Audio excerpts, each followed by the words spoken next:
Hello friends, welcome back to my channel. Friends, তোমাদের কিন্তু আর পরীক্ষার বেশি দিন নেই, কাজেই তোমরা কিন্তু এই কয়েকদিন শুধু পড়াতেই মন দাও। আর এই কয়েকদিন তোমরা কিন্তু নতুন কিছু শুরু করো না। আর আজকে কিন্তু আমরা আলোচনা করব লাইফ সায়েন্স থেকে তোমাদের মোস্ট ইম্পর্ট্যান্ট 30টি প্রশ্ন, ক্যাটাগরি 1 টাইপের 30টি প্রশ্ন কিন্তু আলোচনা করব। এই কয়েকদিন তোমরা শুধু রিভিশন করো, নতুন কিছু পড়তে আর যেও না। আর তোমাদের কাছে আমি রিকোয়েস্ট করব এই ভিডিওটা লাস্ট পর্যন্ত দেখার। তার প্রথম প্রশ্ন, চক্ষু, ডানা ও পালক হালকা হস্তে কোন শ্রেণীর মেরুদণ্ডী প্রাণীর বৈশিষ্ট্য? রেপটিলিয়া, অ্যাভিস, ম্যামেলিয়া না অপশন ডি পিপিসি? তো এখানে তোমাদের যে প্রাণীর চক্ষু, ডানা ও পালক হালকা হস্তি যে শ্রেণীর মেরুদণ্ড প্রাণীর বৈশিষ্ট্য, তো সেই শ্রেণীটা কিন্তু এখানে হয়ে যাবে অ্যাবিস। অ্যাবিস বা পক্ষী কিন্তু হয়ে যাবে এখানে উত্তর, অ্যাবিস বা পক্ষী। এর পরবর্তী প্রশ্ন আছে তোমাদের, ফ্ল্যাম কোষের কাজ হলো, কাজগুলো তোমাদের দেওয়া আছে রেচনে সাহায্য করা, পরিপাকে সাহায্য করা, সংবহনে সাহায্য করা না শোষণে সাহায্য করা? তো এখানে তোমাদের ফ্ল্যাম কোষের কাজ যেটা হয়ে যাবে, তো সেটা কিন্তু হয়ে যাবে অপশান এ, রেচনে সাহায্য করা। আর তোমাদের এখানে আমি বলে রাখি, ফ্ল্যাম কোষ হচ্ছে কিন্তু ফিতাকৃমি আর প্যালানেরিয়ার রেচন অঙ্গ। তোমরা কিন্তু এটা অবশ্যই মনে রাখবে। এর পরবর্তী তোমাদের প্রশ্ন আছে প্রশ্ন নম্বর 3, শুষ্নী শাক ও ঢেঁকি শাক কোন গোষ্ঠীর উদ্ভিদ? ব্রায়োফাইট, টেরিডোফাইট, জিমনোস্পার্ম না অ্যাঞ্জিওস্পার্ম? তো এই চারটা গোষ্ঠীর মধ্যে শুষ্নী শাক ও ঢেঁকি শাক কিন্তু এখানে তোমাদের যে গোষ্ঠীর উদ্ভিদ হবে, তো সেটা কিন্তু হয়ে যাবে অপশান বি, টেরিডোফাইট। অর্থাৎ এই টেরিডোফাইটের মধ্যেই কিন্তু পড়েকে শুষ্নী শাক আর ঢেঁকি শাক।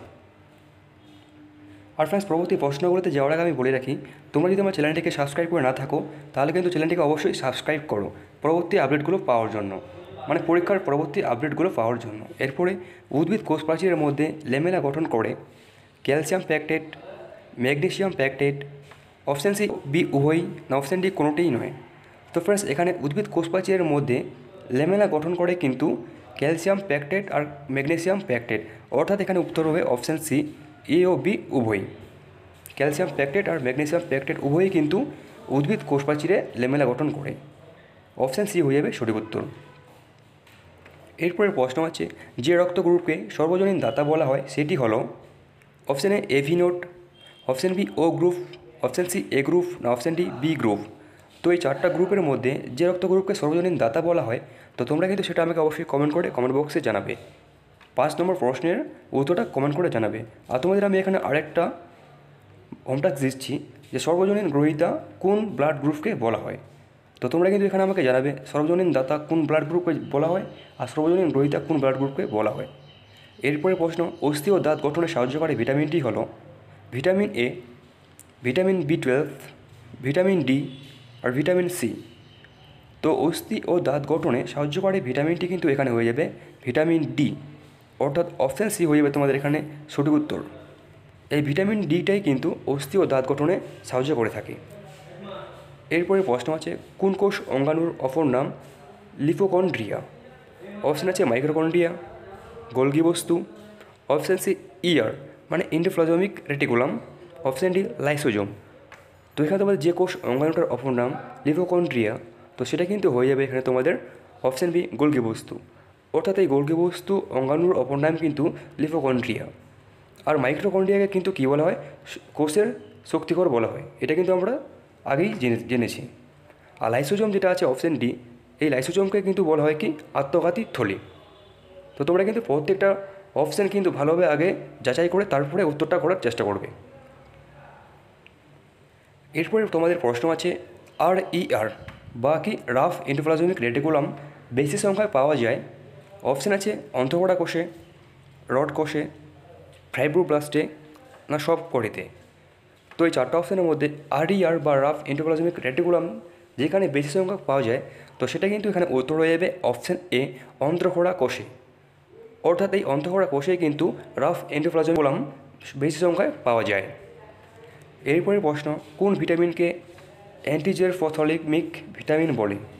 Vitamin D, vitamin C, vitamin K আর আছে ভিটামিন এ? তো ফ্রেন্ডস, এখানে তোমার যে ভিটামিনটাকে অ্যান্টিজেরোথ্যালামিক ভিটামিন বলা হয়, তো সেটা কিন্তু এখানে উত্তর হয়ে যাবে ভিটামিন এ। তো ফ্রেন্ডস, এখানে আমি তোমাদের একটা বিষয় বলবো, তোমরা কিন্তু প্রত্যেকটা ভিটামিনের রাসায়নিক নাম কিন্তু মুখস্থ করে নেবে। ভিটামিন ডির রাসায়নিক নাম কী, ভিটামিন সি এর রাসায়নিক নাম কী, ভিটামিন কে আছে, ভিটামিন আরও যেগুলো ভিটামিন আছে, তো সেগুলোর কিন্তু রাসায়নিক নামগুলো তোমরা অবশ্যই কিন্তু পড়ে নেবে। আর তাছাড়া আমি কিন্তু আগের ভিডিওগুলোতে আলোচনা করেই দিয়েছি। এরপর 10 নম্বর প্রশ্ন, মানব হৃৎপিণ্ডের কোন প্রকোষ্ঠ থেকে মহাধমনী উৎপন্ন ঘটে? অপশন এ বাম নিলয়, অপশন বি ডান নিলয়, অপশন সি বাম অলিন্দ, অপশন ডি ডান অলিন্দ। তো এই চারটা অপশানের মধ্যে মানবদেহের যে প্রকোষ্ঠে মহাধমনী উৎপন্ন ঘটে, তো সেই প্রকোষ্ঠটা কিন্তু এখানে হয়ে যাবে তোমাদের বাম নিলয়ে। অপশানে সঠিক উত্তর হয়ে যাবে এখানে। অর্থাৎ এই বাম নিলয়ের মধ্যে কিন্তু মহাধমনী উৎপন্ন ঘটে। এরপরে প্রশ্ন আছে প্রশ্ন নাম্বার 11, যে মেরুদণ্ডী প্রাণীদের সুস্পষ্ট গ্রীবা ও বৈকর্ণ থাকে তারা যে শ্রেণীর অন্তর্ভুক্ত তা হলো option A amphibia, option B reptilia, option C mammalia না অপশন ডি অ্যাবিস বা পক্ষী। তো ফ্রেন্ডস, যে শ্রেণীর মধ্যে কিন্তু কী থাকে সুস্পষ্ট গ্রীবা ও বৈকর্ণ থাকে, তো শ্রেণী কিন্তু হয়ে যাবে অপশন এ অ্যাম্ফিবিয়া। অর্থাৎ এই অ্যাম্ফিবিয়া শ্রেণীর অন্তর্ভুক্ত হয়ে কিন্তু গ্রীবা ও বৈকর্ণ থাকে। এরপরের প্রশ্ন, কোন প্রকার সন্ধান প্রক্রিয়ায় ইথাইল অ্যালকোহল উৎপন্ন হয়? তো এখানে প্রক্রিয়াগুলো আছে কোহল সন্ধান, অ্যাসিটিক অ্যাসিড সন্ধান, বিউটাইরিক অ্যাসিড সন্ধান না অপশন ডি ল্যাকটিক অ্যাসিড সন্ধান। তো এই চারটা সন্ধানের মধ্যে যে প্রকার সন্ধানে তোমাদের ইথাইল অ্যালকোহল উৎপন্ন হয়ে থাকে, তো সেই প্রকার সন্ধানটা কিন্তু এখানে হয়ে যাবে কোহল সন্ধান। অর্থাৎ অপশন এ হয়ে যাবে সঠিক উত্তর, কোহল সন্ধান। এর পরবর্তী তোমাদের প্রশ্ন আছে 13 নম্বর প্রশ্ন, রসের উৎস স্রোত প্রক্রিয়ায় কোন বল বা বলগুলি জলস্তম্ভকে জাইলেম বহিকার মধ্যে দিয়ে উপরে চালনা করে? অপশান আছে সংশক্তি বল, বাষ্পমোচন বল, শরীর টান, মূলদ চাপ, আর অপশান ডি আছে বাষ্পমোচন টান ও মূলদ চাপ। তো ফ্রেন্ডস, রসের উৎস স্রোত প্রক্রিয়ায় যে বল বা বলগুলি কী করে জলস্তম্ভকে জাইলেম বহিকার মধ্যে দিয়ে উপরের দিকে চালনা করে, তো এখানে সেই বলটা কিন্তু তোমাদের হয়ে যাবে মূলদ চাপ। অপশান সি হয়ে যাবে সঠিক উত্তর, মূলদ চাপ। এর পরবর্তী তোমাদের প্রশ্ন আছে মানবদেহে অনুচক্রিকার অভাবজনিত রোগটির নাম কী? অপশান আছে thrombocytosis, option B thrombocytopenia, purpura, leukaemia. তো এই চারটা রোগের মধ্যে মানবদেহে যদি অনুচক্রিকার অভাব ঘটে, তো সেক্ষেত্রে কিন্তু তোমাদের যে রোগটা দেখা যাবে সেটা কিন্তু হয়ে যাবে পারপিউরা। অপশান সি হয়ে যাবে সঠিক উত্তর। আর ফ্রেন্ডস, তোমরা কিন্তু এখানে থ্রোম্বোসাইটোসিস, থ্রোম্বোসাইটোপিনিয়া, লিউকোমিয়া এই সমস্ত যতগুলো আছে, আর আছে কি আরবিসি যদি কমে যায় বা বেড়ে যায়, ডাব্লিউবিসি যদি বেড়ে যায় বা কমে যায়, এই সমস্ত কিছু হলে মানবদেহে কী রোগ হতে পারে, তো সেই সমস্ত বিষয়গুলো তোমরা কিন্তু অবশ্যই পড়ে যাবে।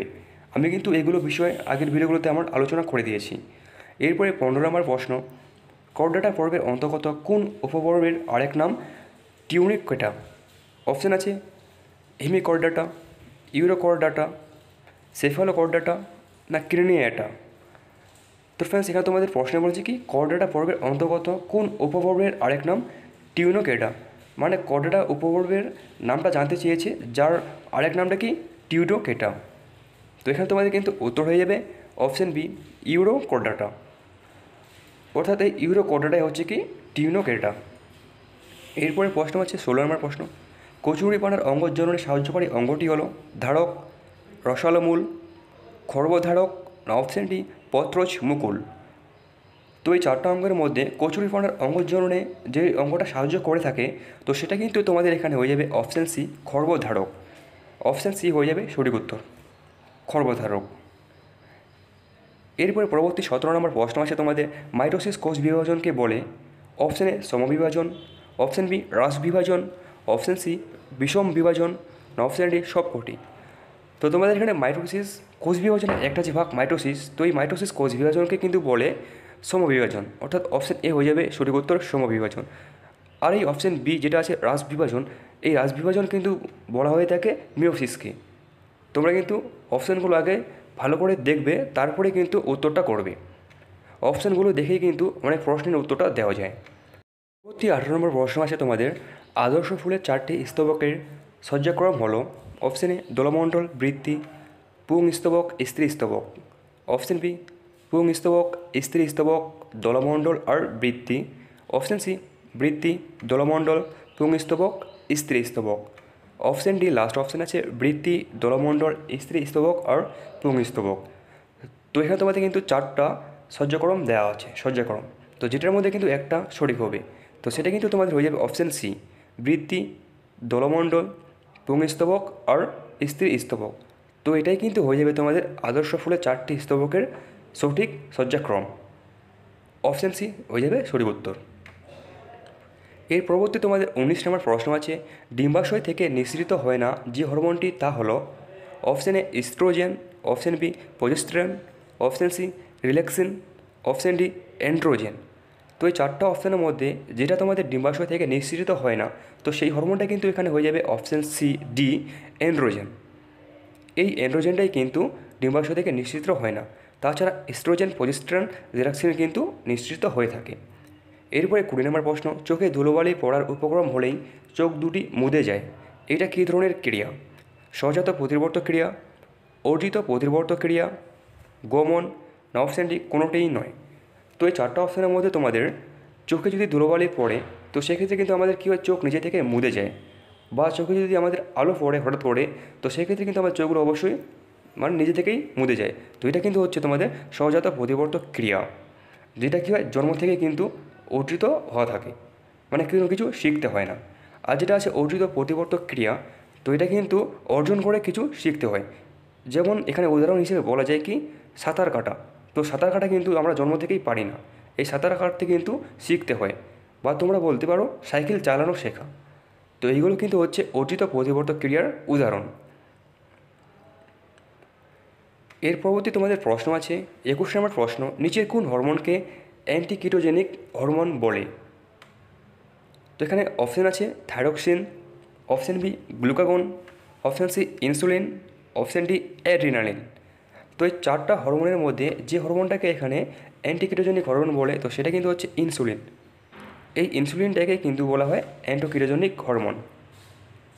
এরপরে 22 নম্বর প্রশ্ন, কোন প্রকার পেশি সংকোচনে অস্থিসন্ধি সংলগ্ন অস্থি দুটির কৌণিক দূরত্ব হ্রাস পায়? Extension, abduction, option C flexion না অপশান ডি রোটেশন। তো এই 4 প্রকারের মধ্যে যে প্রকার পেশি সংকোচনে অস্থিসন্ধি সংলগ্ন অস্থি দুটির কৌণিক দূরত্ব হ্রাস পেয়ে যায়, তো সেটা কিন্তু তোমাদের হয়ে যাবে এখানে অপশান সি ফ্লেকশন। অর্থাৎ এই ফ্লেকশনে কিন্তু কৌণিক দূরত্ব হ্রাস পায়। আর অ্যাবডাকশনে কিন্তু তোমাদের এখানে কৌণিক দূরত্ব বৃদ্ধি পায়। তোমরা কিন্তু এই দুইটা অবশ্যই মনে রাখবে, ফ্লেকশনে হ্রাস পায় আর অ্যাবডাকশনে বৃদ্ধি পায়। এরপরে 23 নম্বর প্রশ্ন, আলুর স্ফীতিকন্দ ও ঝুমকলতার আকর্ষণ হলো নিষ্ক্রিয় অঙ্গ, সমসংস্থ অঙ্গ, সমবৃত্তীয় অঙ্গ না অপশান ডি লুপ্তপ্রায় অঙ্গ। তো এই 4 ধরনের অঙ্গের মধ্যে আলুর স্ফীতিকন্দ ও ঝুমকলতার আকর্ষণ কিন্তু হয়ে যাবে সমসংস্থ অঙ্গ, অর্থাৎ অপশান বি হয়ে যাবে সঠিক উত্তর। আর ফ্রেন্ডস, নিষ্ক্রিয় অঙ্গ কাকে বলে, সমসংস্থ অঙ্গ কাকে বলে, সমবৃত্তীয় অঙ্গ কাকে বলে, লুপ্তপ্রায় অঙ্গ কাকে বলে, এই সমস্ত বিষয় কিন্তু আমি আগের ভিডিওগুলোতে আলোচনা করে দিয়েছি। তোমরা যারা আমার আগের ক্লাসগুলো দেখেছো, আশা করি তোমাদের অসুবিধা হবে না। এরপরে 24 নম্বর প্রশ্ন আছে, অসম্পূর্ণভাবে 4 প্রকোষ্ঠযুক্ত বা নিলয় আংশিক বিভেদ প্রাচীরযুক্ত হৃৎপিণ্ড দেখা যায় অপশান এ মাছে, অপশান বি সরীসৃপে, অপশান সি উভচরে না অপশান ডি পাখিতে। তো এই 4টা অপশানের মধ্যে অসম্পূর্ণভাবে 4 প্রকোষ্ঠযুক্ত বা নিলয় আংশিক বিভেদ প্রাচীরযুক্ত হৃৎপিণ্ড কিন্তু দেখা যায় সরীসৃপের মধ্যে, অর্থাৎ এখানে উত্তর হবে অপশান বি সরীসৃপ। এর পরবর্তী তোমাদের 25 নম্বর প্রশ্ন আছে, কোন খনিজ পদার্থের অভাবে রক্তল্পতা ও অ্যানিমিয়া হয়? অপশান আছে calcium, iron, potassium, option D sodium. তো এই 4 ধরনের খনিজ পদার্থের মধ্যে যে খনিজ পদার্থের অভাবে রক্তল্পতা ও অ্যানিমিয়া হয়ে থাকে, তো সেই খনিজ পদার্থের নামটা কিন্তু এখানে হয়ে যাবে আয়রন, অর্থাৎ অপশান বি হয়ে যাবে এখানে সঠিক উত্তর আয়রন। অর্থাৎ আমরা জানতে পারলাম এই আয়রনের অভাবে কিন্তু রক্তল্পতা ও অ্যানিমিয়া রোগটা কিন্তু হয়ে থাকে। এরপরে 26 নম্বর প্রশ্ন, কোন গ্রন্থির নিঃসৃত রসে পরিপাক ক্রিয়ার জন্য প্রয়োজনীয় উৎসেচক থাকে না? অপশান যকৃৎ, অপশান বি অগ্নাশয়, অপশান সি লালাগ্রন্থি, অপশান ডি আন্তরিক গ্রন্থি। তো এই 4টা অপশানের মধ্যে যে গ্রন্থির নিঃসৃত রসে পরিপাক ক্রিয়ার জন্য প্রয়োজনীয় উৎসেচক থাকে না, তো সেটা কিন্তু হচ্ছে অপশানে যকৃৎ। এই যকৃতে কিন্তু প্রয়োজনীয় উৎসেচক থাকে না, পরিপাক ক্রিয়ার জন্য প্রয়োজনীয় উৎসেচক থাকে না। এরপরে 27 নম্বর প্রশ্ন, ভিটামিন এক প্রকার অপশান এ দেহ গঠনকারী খাদ্য উপাদান, অপশান বি দেহ সংরক্ষক জৈব পরিপোষক, অপশান সি দেহ সংরক্ষক অজৈব পরিপোষক না অপশান ডি দেহ গঠনকারী জৈব পরিপোষক। তো তো এই চারটা অপশানের মধ্যে ভিটামিন এক প্রকার কিন্তু হয়ে যাবে এখানে দেহ সংরক্ষক অজৈব পরিপোষক, অর্থাৎ অপশান সি হয়ে যাবে তোমাদের এখানে সঠিক উত্তর। আমরা তাহলে জানতে পারলাম কি ভিটামিন এক প্রকার দেহ সংরক্ষক অজৈব পরিপোষক। এরপরে 28 নম্বর প্রশ্ন, মানবদেহের পৌষ্টিক তন্ত্রের কোন অংশ থেকে শর্করা জাতীয় খাদ্য পরিপাকের জন্য প্রয়োজনীয় উৎসেচক খরিত হয় না? অগ্নাশয়, ক্ষুদ্রান্ত, পাকস্থলী না মুখ্য গহ্বর? তো এখানে অপশানগুলির মধ্যে মানবদেহের পৌষ্টিকতন্ত্রের কোন অংশ থেকে শর্করা জাতীয় খাদ্য পরিপাকের জন্য প্রয়োজনীয় উৎসেচক খরিত হয় না? তো সেটা কিন্তু হয়ে যাবে এখানে পাকস্থলী, অর্থাৎ অপশান সি হয়ে যাবে তোমাদের এই প্রশ্নের সঠিক উত্তর। এরপরে 29 নম্বর প্রশ্ন আছে, একজন স্বাভাবিক সুস্থ ও কর্মক্ষম ব্যক্তির দৈনিক গড় শক্তির প্রয়োজন হয় প্রায় 3100 KG calorie, option B 300 KG calorie, option C 3500 KG calorie, option D 400 KG calorie. তো এই অপশানগুলোর মধ্যে একজন স্বাভাবিক সুস্থ কর্মক্ষম ব্যক্তির দৈনিক গড় শক্তির প্রয়োজন কিন্তু হচ্ছে 300 কেজি ক্যালোরি, অর্থাৎ অপশান বি হয়ে যাবে সঠিক উত্তর 300 কেজি ক্যালোরি। এটা কিন্তু তোমাদের দেওয়া আছে প্রায় হিসাবে, প্রায় 300 কেজি ক্যালোরি। এরপরে প্রশ্ন আছে, মানুষের দেহের কোন পাচকরসটিতে নীল লিটমাস কাগজ ডোবালে লিটমাস কাগজটি লাল হয়ে যাবে? অপশান এ লালা রস, অপশান বি অগ্নাশয় রস, অপশান সি পাকস্থলী রস, অপশান ডি পিত্ত রস।